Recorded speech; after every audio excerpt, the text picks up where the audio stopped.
The housing crisis that is keeping millennials broke and how to build wealth instead. What's up guys, Ben Oberg back with another video. It sucks because y'all got a bachelor's degree, combined you have $2 trillion of student loan debt, the only debt collateralized by a job you actually haven't gotten yet, then you went back to school and got 4 more degrees. In this video, I'm gonna talk to you about why it's not a good decision to buy a home, and instead what you can do to take that down payment you were going to invest in buying a home that's not gonna pay you back and go multiply your money so you can get a better home later and have more cash flow. Let's break all this down. We got a huge disparity, a huge wealth gap right now because the millennials are listening to the advice that their boomer parents listened to. It worked for the boomer parents, but it doesn't for the millennials. Your average home price in the United States is $420,000. How many of you guys have a bachelor's degree? Because that bachelor's degree on average, you take the millennial population, earns you $80,000 a year. And everybody wants princess treatment now, so you're only a single income household because your wifey over here wants to make sure she got her hair, her nails done, make sure she's got all the shampoos for that one day of the week that she washes her hair, which is usually like a Friday or something like that before she goes out with her friends. And so you make $80K a year and you gotta make the rest of your life actually happen. You put $40,000 down on that house, you have a $380,000 mortgage, which is costing you $2,500 a month. Again, this video is for you if you are a millennial or anybody thinking about buying a home, but you're also at the same time going, well, I want to make money, I want to invest, I want to build wealth, I want to grow. I don't think the retirement strategy is going to work. So today, we're going to talk about how to build wealth as a millennial and restructure the money you were willing to spend, which you probably borrowed from your baby boomer parents that can't afford to retire because it didn't work for them either, and instead invest it. So you make $80,000 a year and you're an employee, so you pay the most amount of taxes. And if I sound brash and politically incorrect and an asshole, maybe 5% I am, but I'm just trying to break down the truth for you guys and help, okay? So you make $80K a year, $20,000 goes to taxes, $30,000 goes to your mortgage, and you have $20,000 left. But if we break down what the average millennial is spending in monthly outgoing debt, your student loans, your credit cards, your car payment, your health insurance, all that different stuff, and we exclude the mortgage, on average, you also have outgoing debt of $700 to $1,200 a month. You need food and you need gas and you probably have a phone bill to pay. We haven't talked about utilities at all, or leisure time or vacations or anything. And so now you have nothing left. You have zero. You have zero. You are broke as shit, is what we would call it, okay? So this $40,000, a lot of people don't think this is enough to build wealth. Okay, in $420,000 home, 20% down would be 84 grand. I'm just taking 10% down or something like that because I know you have it, right? Even if you put 3% down, that bank is requiring that you have 6 to 12 months of reserves. So I know you have $40,000, millennial that was thinking about buying a home, right? And hopefully you don't after this video. So we take this 40 grand and now we need to invest it. Here's where a lot of people go wrong. You're saving in CD accounts that pay you 5%, you're in a mutual fund, or you have a 401k with that cute little employer match because you think that's gonna help you. Nope, because you can't access it till you're 60 unless you wanna pay a 10% fee to the SEC. All right, by the time you're 60, you're probably gonna need to spend all that money on Viagra, all right, or have a little strings to keep it up, right? So that's not a good idea either. We don't wanna be in the CD, we don't wanna be in the 401k or the IRA or anything like that.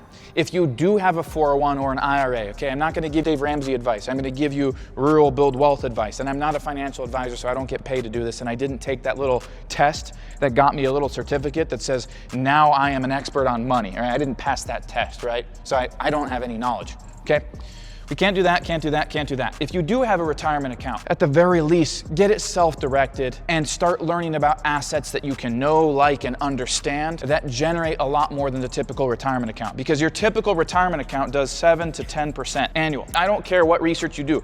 Go ask ChatGPT, Perplexity AI, go ask Google right now, ask Jeeves if that's still a thing. 7 to 10%, that's what you will get. Now, I do not invest in shit if it doesn't double my money every 5 years, okay? If you're making 7 to 10%, it would actually take you over a decade to double your money at 7%. Over a decade, like 11 years. That's not cool. I need to multiply wealth. If you're like me, I'm not trying to get access to my money when I'm 65. We've seen what it didn't do for our parents. My dad's 75, Marine, Vietnam veteran, very hard worker, was a cop for 41 years, respect him for many different things. But that system left him having to go back to work. It doesn't work, right? The average retiree has a low 6 figures in their retirement fund. Your costs go up because you got all these health problems and shit now because we eat like shit in the United States and we don't have good health care. And now we got to survive off of $140,000 a year and buy an annuity from some advisor that gets a massive commission. That sounds dumb. So we want to go into assets that do at least double on our return every 5 years.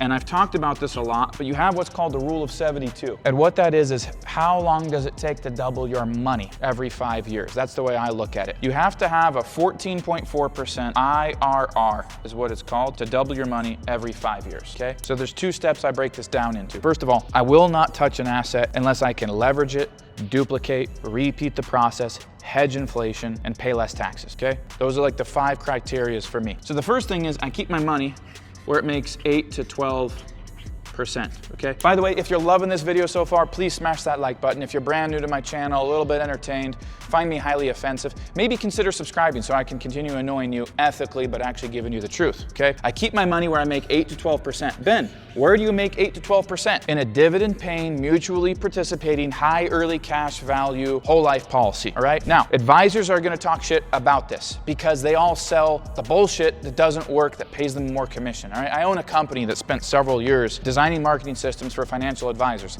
It's what got me so disgusted in the industry because I saw the green screen rooms and I saw commercials get printed into existence when Bob, the radio guy, would show up and read off a teleprompter, and then the blonde lady in heels would read something that she didn't understand either, and then it goes out on news with a 1-800 number, and then we all suck it up as Americans and convince ourselves that it's financial advice and that it's going to help us, right? What advisors do is they pitch you on what's called IULs, Index Universal Life Policies, term insurance, which has no cash value, Dave Ramsey loves it, and then VULs, Variable Universal Life Policies. Only 5% of people that have cash value life insurance have whole life policies, all right? Now, in whole life, there's what's called retail policies. You don't touch those. That's what all the advisors sell if they do sell whole life. And then there's what you call institutional grade. Institutional grade are what the banks buy, okay? You can actually get what the banks get, and they invest in policies that have high internal rates of return, 8 to 12%, all right? Now, I'm not gonna get into the nuances of this. You set up a properly structured policy. It looks different for everybody. Everybody's got different goals and different criteria, and there's different carriers and all that stuff. But as you contribute in this over time, it can supersede an 8% and it can start working towards a 12% IRR. Okay, that's where I save my money. So what we're gonna do here is we're just going to draw an 8. And what I want you to think of is that 40K, even if you were gonna do 3% down on the average home in America, that's $13,000. But you had 12 months of reserves, all right? And you had a $2,500 mortgage. So we know you have 40 grand, all right? So instead, not financial advice. None of this is financial advice, right? I want you to take this and go invest. Just go rent, all right? So you have no liability, you have very little responsibility, and go be responsible and multiply your wealth, okay? So we're keeping it where it makes, I'm gonna say, 8%. Then this is what I do. This cash value, we put it into what's called a high early cash value, dividend paying, mutually participating, whole life insurance policy, okay? Big long acronym. We're gonna have our cash value growing every single year, and we're not gonna touch it. This box represents cash value, okay? And it's going up in value every single year. We get a line of credit against it outside of the policy. Okay. Now, we just did this for a client and he had a 5.25% rate. I'm gonna draw that, 5.25%, okay? So let's think about this. If I have a 5.25% interest rate on a line of credit, I'm just gonna do basic math. I have 10% growth in the policy. I'm netting almost 5%. I take this and I invest passively in real estate and oil wells and natural gas wells, not the stock market, okay? The real estate deals that I do, last one was projected to do a 19.1% IRR, okay? Just so you guys know, that's 2.37xing your money in a 5-year period of time. We have another deal that we're doing right now. We already own the land. There's 240 units that we're building. This part is a projection. We project we're gonna do north of 20% IRR in this deal over a 5-year period of time. We've already done this before. We've got a couple $100 million under management of multifamily properties, right? So key here, you're probably thinking, okay, well, like, how do I find who to invest in? And I don't want to become a landlord. I'm not a landlord. I invest passively in real estate markets that I understand with partners I trust, okay? And I'll talk to you about that in a little bit and how you can get access to deals like that, okay? And you don't even need 40K. You can start with 25K. It doesn't have to be a very high number, right? I'm getting a 19.1% here, IRR. I'm getting an 8% IRR here, so that's 27.1%, okay? And I'm borrowing against my policy that's going up in value. Some of you guys would ask, well, why would you go through that whole process? Because this is my bank. not a savings account. This is my bank. This is the type of stuff the banks invest in. It's called BOLI, bank-owned life insurance. So this is going to continue going up in value. Let's say I have $100,000 of cash value in that policy. Next year, it might be worth 108, 110. The following year, it might be worth 120, 121, etc. And so each year that happens, I can increase my line of credit. I use this line of credit to make these investments, and I use the cash flow and the exits from these investments to pay the line of credit back. I do this with real estate and I do this with oil. Reasons you might be asking? Well, a lot of tax benefits with oil, which I've made other videos you can check out on. Real estate, same thing. Tax benefits, passive income, which is a lower tax bracket, and I can get access to something called depreciation, which allows me to get tax deductions on my passive income, paying little to no taxes. This is the reason why I play in these two assets. But I'll give you a statistic. If you're gonna go invest $10,000 a year for the next 40 years in a retirement account at a 7% return, you're going to have 1.2 million by the time you exit that retirement account. You will have invested 400,000. If it's a taxable income retirement account, when you go to withdraw, you'll pay $500,000 in taxes, right? You'll have 340,000 of profit, roughly, after you subtract your $400,000 investment over 40 years. And then if you insert inflation, because you were exposed to 4 decades of inflation, you have the equivalent purchase power of around $100,000. You spent 40 years to have the purchase power of what today buys you a brand new F-350. Makes no sense. So I do not invest in the stock market, mutual funds, ETFs, things that do not afford this favorable tax treatment, things that I can't multiply, borrow against, become my own bank. So if you want to be broke, please, by all means, keep paying on your student loans. Go get another degree. Grab a mortgage and spend $30,000 a year paying the bank back. It's not going towards principal. And let's face it, you're not making double payments. And even if you are, it's not making you money.